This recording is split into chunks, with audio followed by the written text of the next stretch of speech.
चाहिए, मेरा स्वाभिमान चाहिए, तो मुझे भी पैसा चाहिए, तो अपना चाहिए, भीख नहीं चाहिए।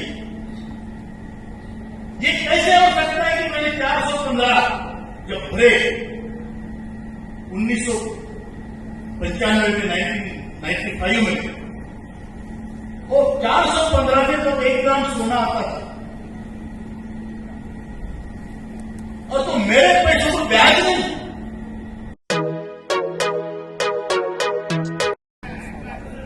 बराबर, जात मालूम नहीं, धर्म मालूम नहीं, डिपार्टमेंट मालूम नहीं, लेकिन एक उद्देश्य के लिए आप आए। हमारा क्वालिफिकेशन है कि हम हिंदुस्तानी हैं और हम ईपीएस पेंशनर हैं। बराबर, इसलिए हम सब एक, चाहे वो कोई भी हो, हमारा है, हम सब एक हैं। हाथ उठाइए, हाथ उठेगा तो मेडिकल सुविधा मिलेगी। बराबर,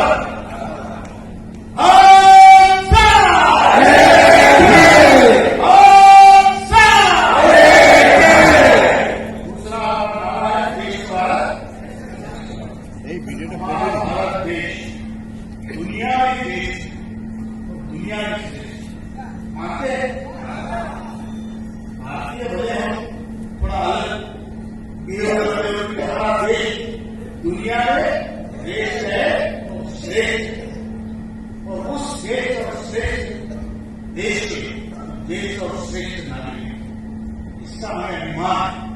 इसलिए नारा है देश का भारत, श्रेष्ठ भारत, श्रेष्ठ भारत, श्रेष्ठ भारत, श्रेष्ठ भारत।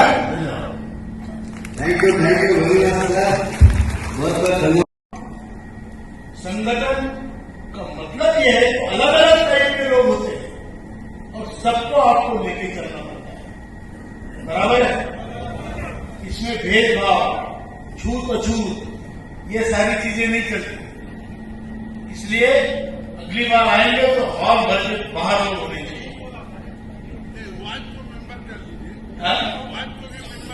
वाइफ को भी मेंबर करिए, मेंबर भी नहीं हो तो कम से कम साथ में लेके आइए, कर लीजिए। नहीं, बहुत सारे डिपार्टमेंट है जो अभी एनएससी से जुड़े नहीं।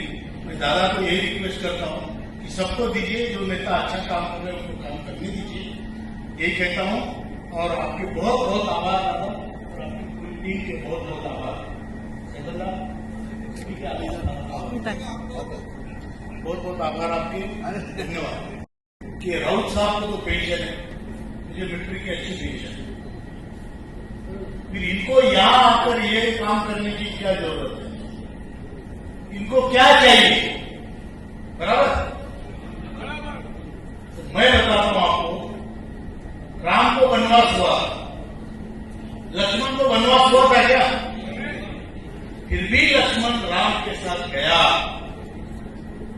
राम की हर लड़ाई हो लड़ा, उसकी चौकीदारी की, उसका खाना बनाया, उसके लिए आंखें शिकार की, हर तरह। तो दुनिया में हर नाता स्वार्थ के लिए नहीं होता, दुनिया में हर नाता स्वार्थ के लिए नहीं होता। आप इतना समझ लो, आपका मेरा नाता ये है, आप हमारे राम हो, मैं आपका लक्ष्मण। आपको एक बात मैं बताना चाहता हूं, दुनिया में प्रभु रामचंद्र होने का कोई दावा नहीं कर सकता, लेकिन लक्ष्मण होने का हमारा हक हमसे कोई नहीं छीन सकता। इतना ही कहता हूं, ज्यादा बात नहीं करेंगे। आप लोगों ने खाना खाया? आप हम खा लेंगे, दादा ने दिए थे, चले।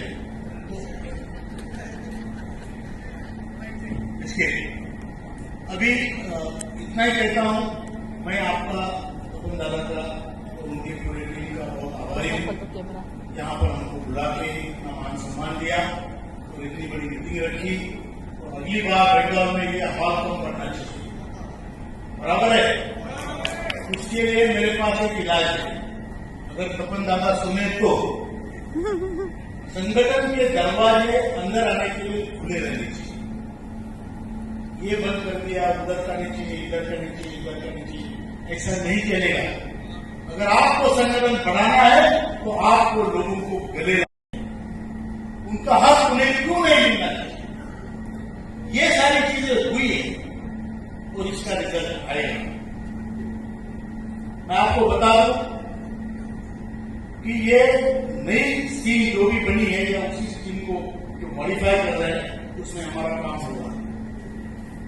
मेडिकल फैसिलिटी का हमने उनको बोला है तो मंत्री जी बोले 70 साल के बाद आयुष्मान भारत सबको है, आप भी ले लो।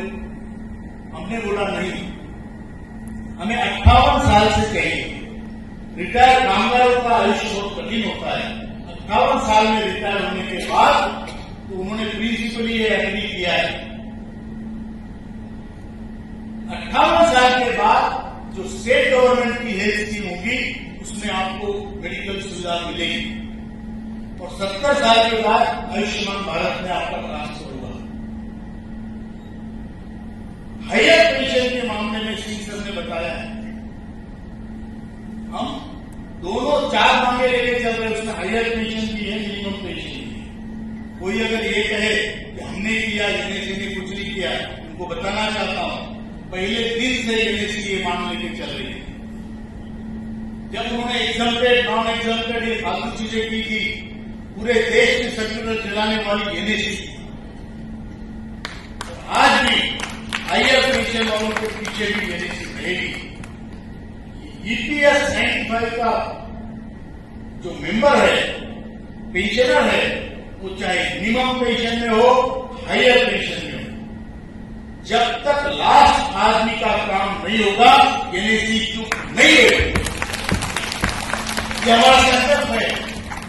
हम कोई पगार की नौकर नहीं है, हम कोई सैलरी लोग नहीं है।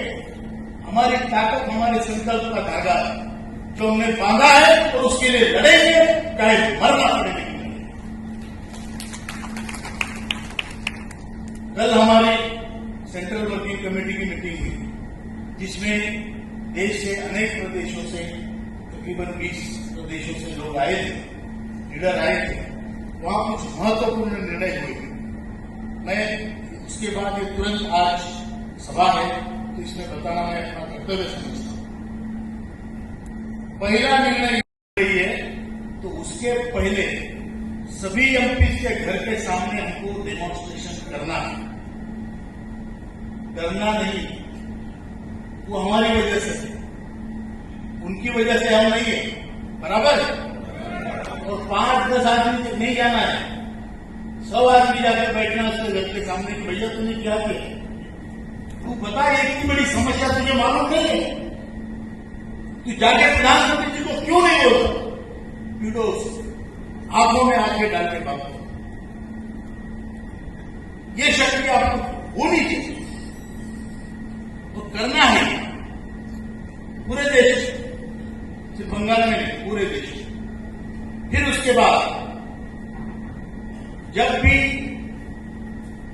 संसद सत्र शुरू होगा, दिल्ली में बहुत बड़ा आंदोलन होगा। जिसको आना है वो आ सकते हैं, कंपल्सरी किसी को नहीं है, क्योंकि जो नजदीक के राज्य है, उत्तर प्रदेश, गुजरात, राजस्थान, पंजाब, हरियाणा, उत्तराखंड, यहां के लोग आएंगे, वो कार्यक्रम करेंगे। मैं बंगाल के लोगों को ज्यादा तकलीफ नहीं दूंगा इस मामले में। आप आना चाहते हो तो वेलकम। दूसरी बात, एक आंदोलन हम ऐसा करेंगे, डेट डिक्लेयर होगी, बड़ी संख्या में जाके ईपीएफओ के ऑफिस को ताला लगाना है। अगर उसके अधिकारी अंदर है तो बाहर नहीं आने चाहिए, और बाहर है तो अंदर नहीं जाने चाहिए। बाहर आनी चाहिए, नहीं तो बाकी तो कुछ नहीं अपने पास, बराबर। तो हमारा ईपीएफओ के ऑफिस को ताला लगाना, ये एक कार्यक्रम होगा और उसमें गिरफ्तारियां हम करवाएंगे, बराबर। मंजूर है, तैयारी है। और उसके बाद भी अगर काम नहीं होता तो मैंने ये क्लियर किया है कि मैं आत्मदहन करूंगा। और सुनिए दादा, मेरी बात मुझे बोलने दीजिए, आपकी बात आप बोलिए। और उसकी तारीख हम निश्चित करेंगे 15 अगस्त तक। जो भी कोई चाहता है इस अल्टीमेट सैक्रिफाइस में शामिल हो तो अपने नाम दे सकता है। तारीख 15 अगस्त के बाद की होगी तो तय करेंगे। मंजूर है? तो उसमें नाम जिसको देना है वो दे सकता है, कंपलसरी किसी को नहीं है, लेकिन मैं करूंगा और इसके लिए मैं कटिबद्ध हूं और बिल्कुल करूंगा। अगर सरकार को 10 साल का संघर्ष 12 साल का संघर्ष समझ में नहीं आया, 12 साल के संघर्ष में तपश्चर्या में शंकर भगवान प्रसन्न हो रहे, तो हमें सरकार क्यों प्रसन्न हो रही है? बुल्ढाना में क्रमिक मिशन चल रहा है 7.5 साल से। 7.5 साल में शनि भी हमको छोड़ देता है, लेकिन गवर्नमेंट ने छोड़ा, तो इसीलिए ये ड्रास्टिक स्टेप हम लेंगे। और इसके लिए हम सबको तैयार रहना है। आपकी तैयारी है? आत्मदहन के लिए मत करो, लेकिन बाकी चीजों में तैयारी रखो। बराबर है क्या?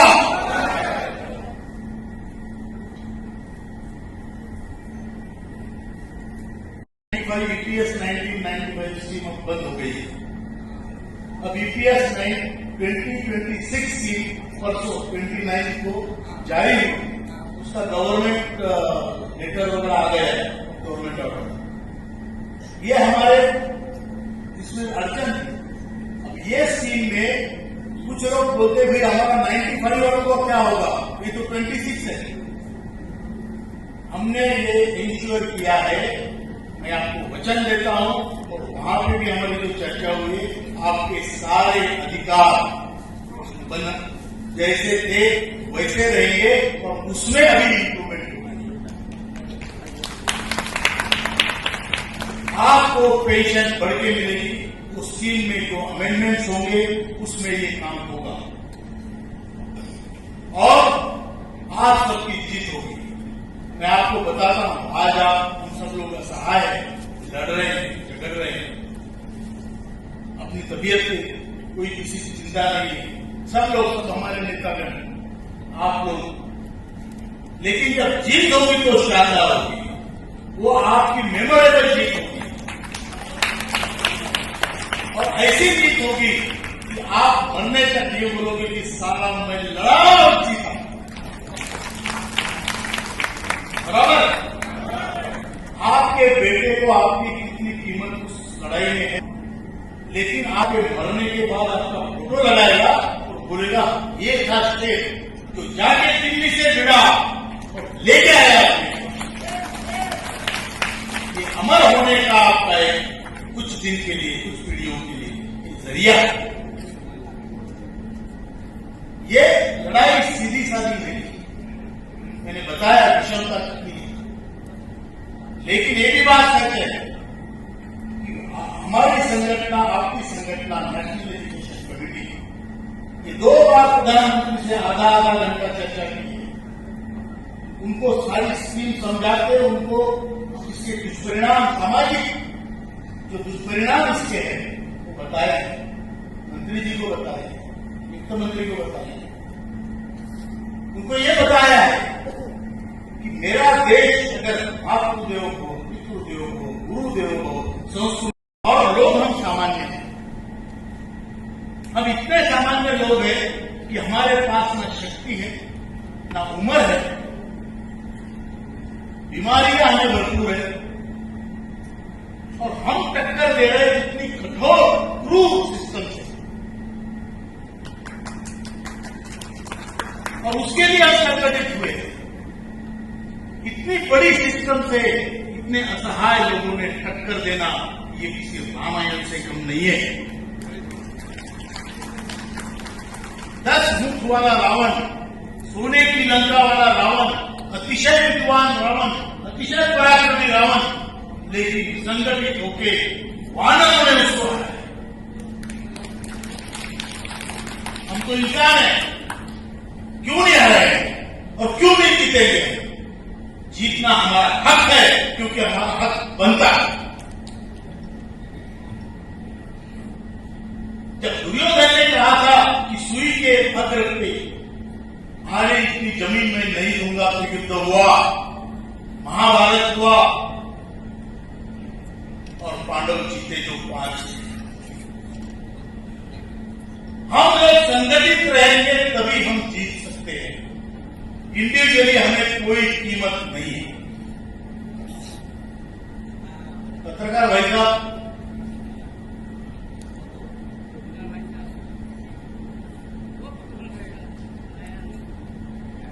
थोड़ी शांतता से, इसलिए हमें जीतने के सिवाय कोई विकल्प नहीं है। और मैं आपको ये बता दूं इस मंच से कि आप बहुत जल्दी आपकी जीत होगी और शानदार होगी। मुझे कई लोग कहते हैं आप हर बार बोलते हो आपकी जीत होगी, 2 महीने में रिजल्ट आएगा, लेकिन आता नहीं है। मैं आपको जो बताता हूं ये वहां के जो संकेत है, जो हमसे चर्चा होती है, वो बताता हूं। लेकिन वो परीक्षा पोस्टपोन हो जाती है। परीक्षा तो दे चुके हैं, रिजल्ट पोस्टपोन होता है। तो इसीलिए आप ये मत समझना कि मेरे हाथ में देना नहीं, मैं आप में से एक को मांग रहा हूं। देना गवर्नमेंट को है और उनको देना पड़ेगा और जल्दी ही आपका काम होगा। इसके कुछ संकेत है मैं आपको, क्योंकि ब्यूरोक्रेटिक सिस्टम में अभी उनको समाज से कुछ लेना देना नहीं है। उनको कागज पत्र फाइल इसी से लेना है। और उन्होंने अभी इतने सारे, वो हमारे देश के हमारे नागरिक हैं, आईएएस अधिकारी जो भी है, कोई वहां सीपीएफसी होगा, कोई आरपीएफसी होगा, कोई अपना लेबर सेक्रेटरी होगा, उसका सेक्रेटरी होगा, उसका अंडर, उसका और बहुत सारे सेक्रेटरी। किसी को भी ये नहीं लगा कि ये स्कीम में बदलाव होना चाहिए या इसमें सुधार होना चाहिए। मेरे भाइयों के ऊपर, मेरे बूढ़े लोगों के ऊपर यह अन्याय है, ये उनके भी ध्यान में नहीं आया। और गवर्नमेंट का दोष इसमें यह है, मैं आपको सच बताता हूं, मैं खुले मंच पे बोल रहा हूं कि आदरणीय प्रधानमंत्री जी ने हमें 2 बार आश्वासित किया और प्रामाणिकता से किया कि ये काम होना चाहिए। हमारे अस्तित्व का प्रश्न है, हमारे वजूद का प्रश्न है, हमारे आइडेंटिटी का प्रश्न है। आज मेरे घर में मेरी आइडेंटिटी क्या है? मैं एक दादा हूं, मैं एक नाना हूं, बराबर। लेकिन जब मेरी नाती मेरे पास आती है, कहती है दादाजी मेरा हैप्पी बर्थडे है, तो मेरे जेब से फ्रॉक के लिए 200-500 रुपए नहीं निकलते। तो मेरी आइडेंटिटी मेरे घर में क्या रही? मेरे घर में जब मैं वर्किंग में था, जब मैं पेमेंट लाता था, पगार लाता था, सैलरी लाता था, तो मेरे घर में मेरी इज्जत थी। सबसे पहले खाना मुझे मिलता था, बराबर है। आज मेरा नंबर सबसे आखिरी लगता है, वो भी कोई पूछता नहीं। क्यों? जब मैं काम का था तब तो मैं महत्वपूर्ण था, मेरे हाथ में घर का कर्तृत्व था, दातृत्व था, पितृत्व था। आज 1000 रुपए वाला बाप किसी को नहीं चाहिए। मेरे घर में मेरी इज्जत कम हो रही है, मेरा आत्मसम्मान कम हो रहा है, और ये मेरी त्रासदी है। 7,500 रुपए ये तो जरिया है कि मेरा मान बढ़े, मेरा मान सम्मान घर में बढ़े। मेरा बेटा जो आज मुझे पूछता नहीं है, वो कम से कम 28-29 तारीख को पूछे कि बाबा तबीयत कैसी है, 1 तारीख को पेंशन आ रही है।